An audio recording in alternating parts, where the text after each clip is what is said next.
এলাকাবাসীদের সুবিধার্থে মানিকচক পঞ্চায়েত সমিতির পক্ষ থেকে সোলার লাইটের উদ্বোধন করা হলো রবিবার।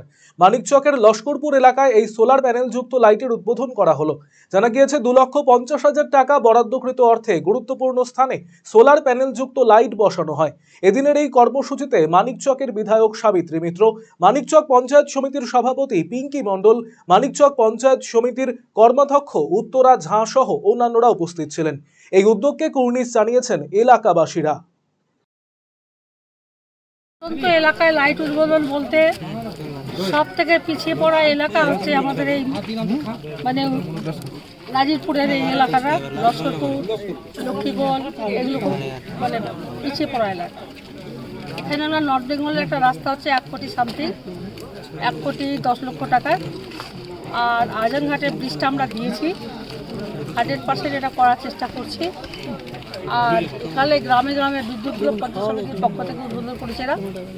আমি আজকে প্রত্যন্ত গ্রামে আসতে পেরে খুব খুশি হয়েছি। আর এখানে কিছুটা সমস্যা আছে, সেটা আমি দেখে দিচ্ছি। মোটামুটি যতটুকু পারছি আমি করে যাচ্ছি।